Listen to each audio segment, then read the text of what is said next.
Alright, so good morning, guys. So, welcome back again to my channel. So, for today, we're going to study about the next module, which is the evolution of traditional media to new media. Alright, so let's get started. Okay, what are the different objectives? First, we should be able to identify the traditional media and the new media in their relationships. So, ano ba yung pinagkaiba ng dalawa? And next, determine the rules and functions of media in democratic society. And also, we'll be able to know what are the different stages of the development in terms of the media. All right. Okay, next. All right, so let's identify first the different terms. So, prehistoric. So, it means that this is the time before the existence of the written or recorded history. Alright, so alamin natin ano ba yung prehistoric. Petroglyphs, so carving or engraving on rocks or caves. Pictographs, so represents words or phrases through images or symbols. Megalithic art, so artistic arrangement of stones or big rocks by stacking them together artistically for a certain purpose. Stone Age, so period in the history where people use stones as their tools. Industrial Age, so a period in the 18th century, particularly in Great Britain, when manufacturing of products was made easy due to the introduction of the power-driven machines. Electronics, so it refers to anything that is made up of small components such as transistors and resistors. Okay, so these are the different stages of the development. So prehistoric age, then goes to industrial, electronic, the information, and the digital. So that's the last stage. Okay, so let's start with the prehistoric age. So this happens during the 1500 BC and the 1500 AD. So before Christ and the after that. That's the meaning of the BC and the AD. So ano ba ibig sabihin ng prehistoric? So it means that it is the time before the existence of the written or recorded history. So according to the expert or the archaeologist, so the prehistoric age occurred some 4.5 million years ago, or approximately 30,000 years ago.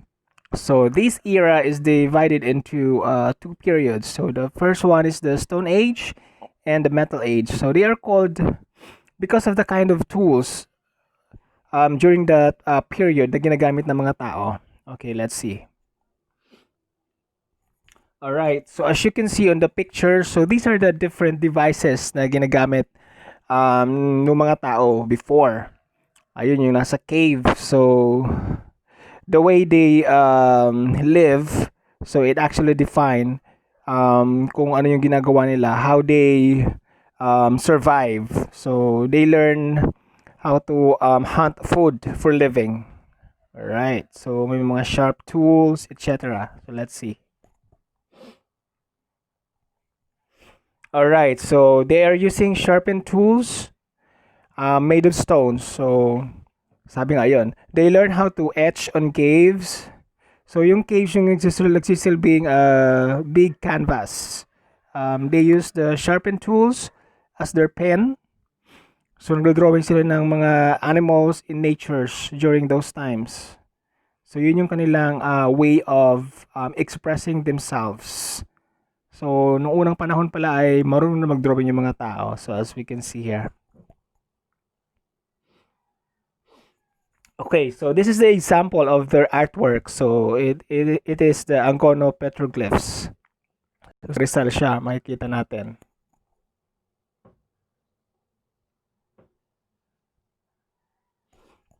Ayan, example of pictographs.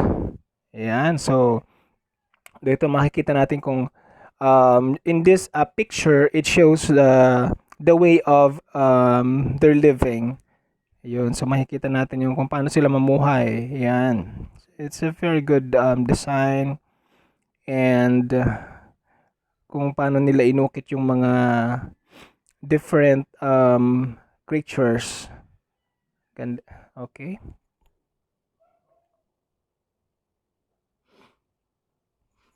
All right. So during the Stone Age, prehistoric people used to use these crude stone tools to create objects which are now considered rock art. So during the prehistoric, meron tayong two kinds of rock arts. So yun yung petroglyphs and pictographs. So ano nga ba yung difference ng dalawa? Pag sinabing petroglyphs, so these are the carvings or engraving in rocks or caves, while yung pictograph, so it represents the words or phrases through images or symbols. So yung pictographs, it's used to refer sketches or paintings that's usually about nature. Alright, so pictographs daw is normally about yung kalikasan, okay? Na pinapakita yung kung paano sila mamuhay during those days. Yun yung pictographs natin. However, yung petroglyphs, so this is the usual carving and engraving on rocks, normally about animals. Okay, so another thing na nahukay during the prehistoric is yung manunggol jar. So this is actually this was in Tabon Cave in Palawan. So it happens during the 890 to 710 BC. So yung manunggol jar, it represents the beliefs of the early Filipinos about death. So sabi nila during those times, yung mga namamatay daw ay kailangan mag-travel. So nilalagay nila yung labi ng mga namatay doon sa jar, and then I believe pinapaagos nila yun sa ilog or sa dagat. So they will travel. So sabi diyan, journey of the soul in the afterlife. Yun yung manunggol jar. Alright, so as you can see, this is an example of manunggol jar. So I believe nakikita to sa 1,000 peso bill. If I'm not mistaken ha. Alright, yan yung manunggol jar na yan. So another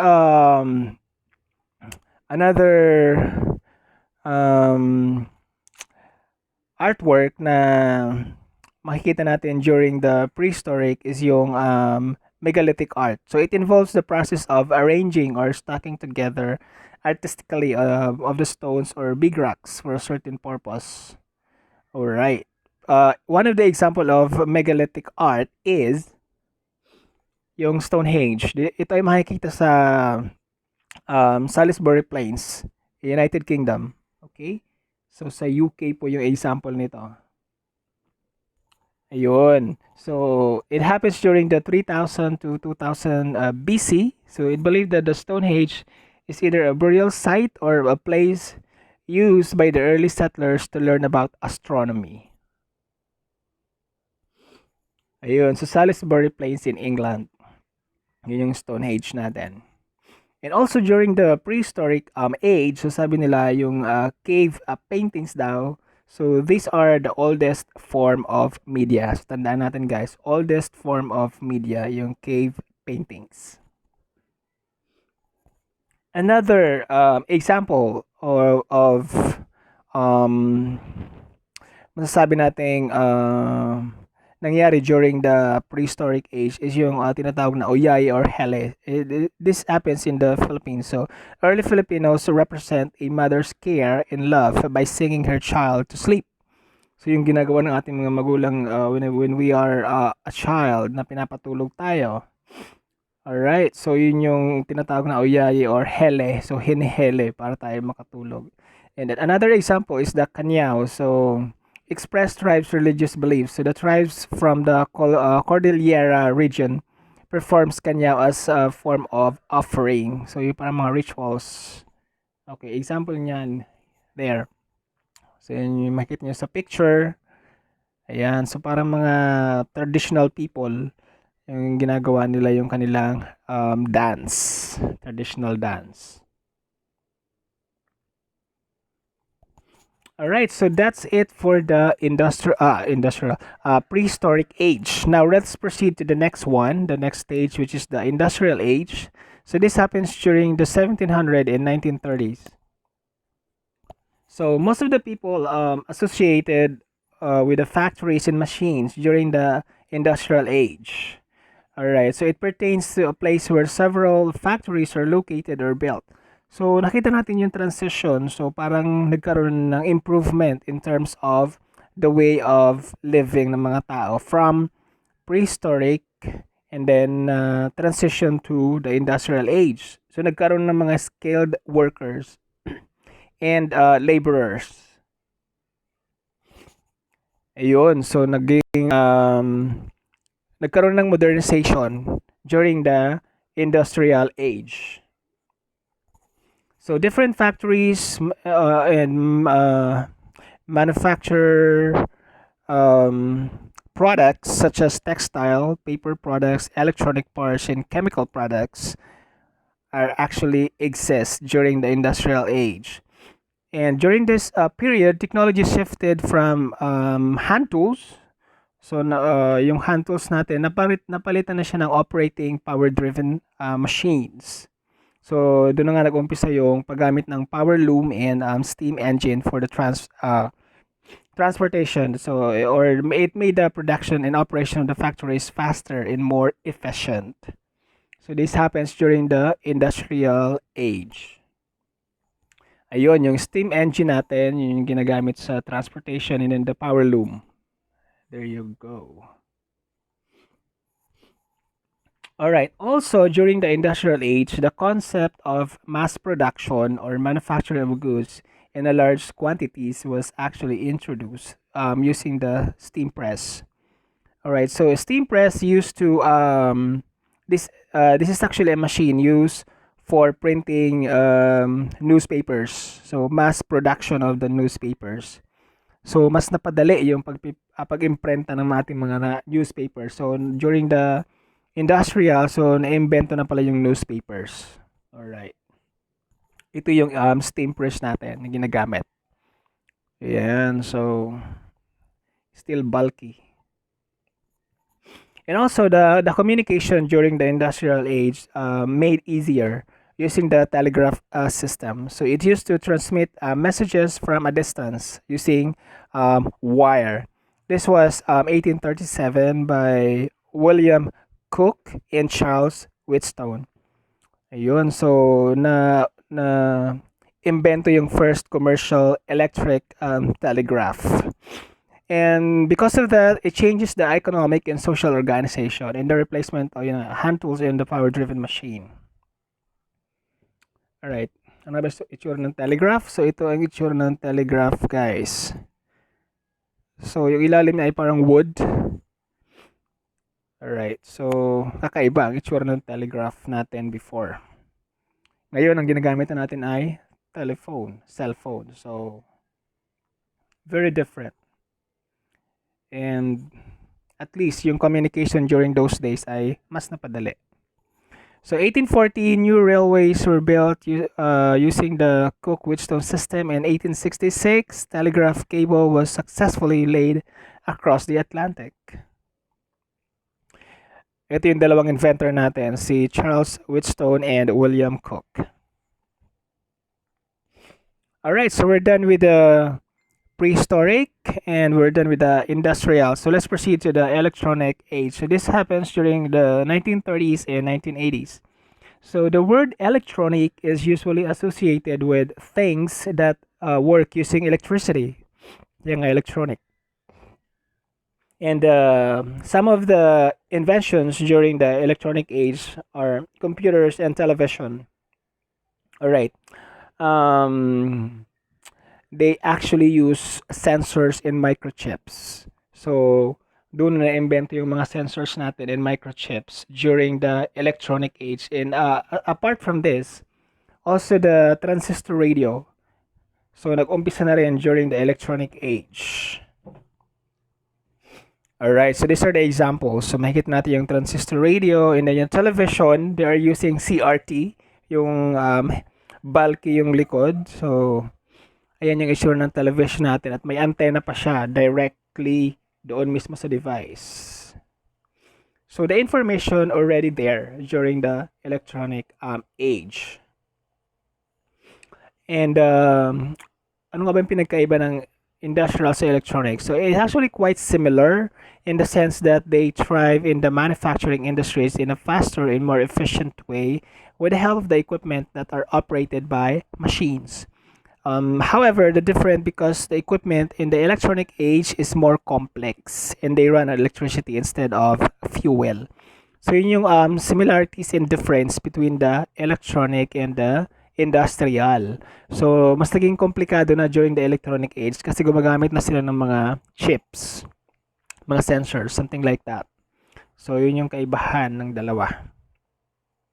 And in the electronic age, it marked the beginning of the modernization since the electronic equipment is more functional and reliable. Alright.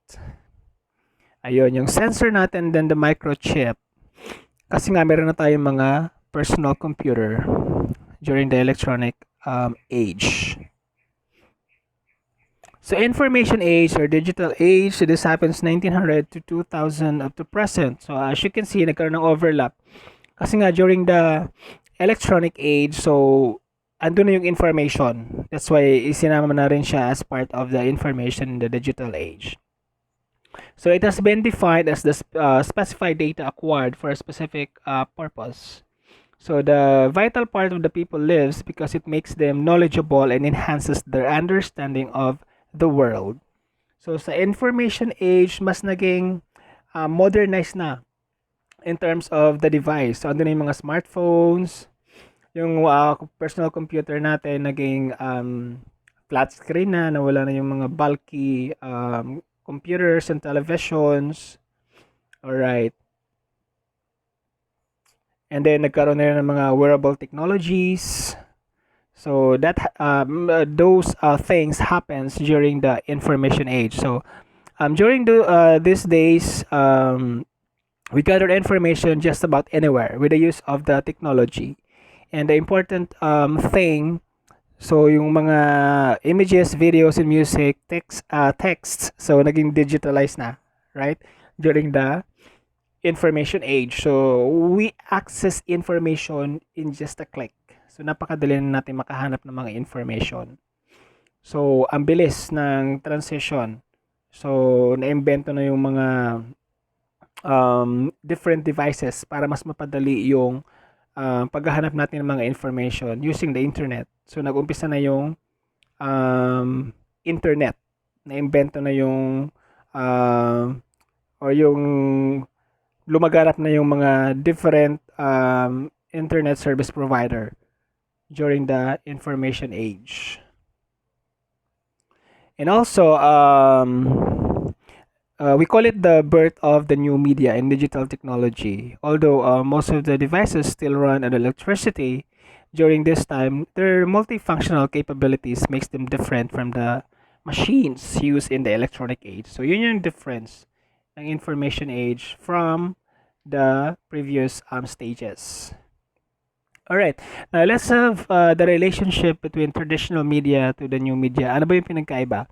So in the present time, new media is undeniably very useful, but does not mean that the traditional media has already become obsolete. So traditional media is still valuable and influential because it has a wider reach and marker. So hindi tayo magkakaroon ng new media kung hindi dahil sa tulong ng traditional media. So yun yung ating pinaka-basis kung bakit nagkaroon tayo ng new media because of the needs of the people. So nagkaroon ng modernization, advancement. Okay? So mas nakaisip sila ng mas madaling paraan kung paano yung communication and getting the information. There you go. For example, so some of the people still live in the remote areas where there is no electricity, and some have already an internet access. Alright, they're using new media, the latest gadgets, and going to state-of-art movie houses. So yeah, there are some areas in the Philippines na still experiencing the traditional media. So hindi natin masasabi na lahat talaga ay gumagamit na into the new media because not all the people can afford to get the latest technology. And the choice of media is based on one's needs, interests, and lifestyle. So both traditional media and new media can carry out their purpose of keeping the people informed and helping everyone to stay connected. All right. So what are the different rules and function of media in a democratic society? So, looking back at our history, there have been instances when people had been restricted to express their ideas and fight for their rights. So, example natin, ang ating national hero, which is si Dr. Rosario Sal, Marcelo H. Del Pilar, Graciano Lopez Haina, used their pen and their name in their writings and criticized the colonial Spain. So, alam naman natin kung paano namatay ang ating national hero. So, they express um, their thoughts and opinions using their pens um, para labanan yung panahon noon kung saan nagkakaroon ng dictatorial during the Spaniards period. So kung paano tayo nakalaya sa pananakop ng mga Kastila, 'di ba? So nakita natin kung ano yung ginawa nila para tayo ay magkaroon ng freedom. So in the United States, on the other hand, novels like Uncle Tom's Cabin by Harriet Beecher Stowe in 1851 have been banned as it expressed the abolition of slavery. So not only in the Philippines but in the United States also, nagkaroon din ng mga ganong instances. So because of them, nagkaroon tayo ng democracy. Ano ba yung democracy? So it actually comes from the Greek word demo, means the people, kratos, to rule. So in a democratic society, the welfare of the public is important and the rights are protected by the government. So yun yung doon nag-umpisa yung democracy. Dahil gusto nila na lahat ng tao ay, of course, magkaroon din ng part in the government. So hindi lang basta yung mga officials natin na masusunod. So the Philippines 1986 and 2001, so nag-umpisa yung People Power Revolution. So yung People Power 1. Alright, so nangyari ito because of martial law. Okay, by the way, this is Harriet Beecher Stowe, Uncle Tom's Coven. Yeah, People Power Revolution, which is nanalo si Corazon Aquino. So EDSA 1 happens because of the martial law. So September 21st, 1972, President Ferdinand Marcos declared martial law in hope of restoring the peace and order in the country. Instead, the dictatorial government had taken over the mass media. So maraming mga na-arrestong mga personalities during those days at nagkaroon ng tragedies. Okay, so alam naman natin yung history ng martial law and kung paano napatalsik si Ferdinand Marcos because of the people power, pagtulungan ng mga tao. Apart from that, nagkaroon din ng EDSA People Power Revolution to. Ito naman ay kay Joseph Estrada. Alright, because of the illegal gambling and adultery, so nagkaroon ng kinason siya ng plunder, betrayal of the public trust. Alright, so alam natin yung nangyari kay Joseph Estrada. So yun yung EDSA DOS. Okay, I guess that's it for the evolution of media and the paano ba nag-umpisa yung democracy. Alright, so natutunan natin how the media transition from the old ways into the new beginnings. So nakita natin kung ano yung mga device na ginamit natin before na ngayon ay mas upgraded na. And it is very useful for our communication and information whenever we actually get things or discoveries na gusto nating malaman. So yeah, that's for the evolution of media, guys. So I hope you actually learned something from it. All right, and you're able to identify, so ano nga ba yung nangyari before? And paano ba nag-umpisa yung media? So what are the oldest form of media and ano na ngayon yung ginagamit natin? So, alright. So, I guess that's it. So, thank you so much for watching and listening. So, if you have questions, make sure to message me, guys. So, we'll be able to clarify those things. And you're free to comment. And yeah, I'll see you on the next video. So, don't forget to subscribe and hit the notification bell so you will be updated to all my videos. So thanks so much. I'll see you in the next video.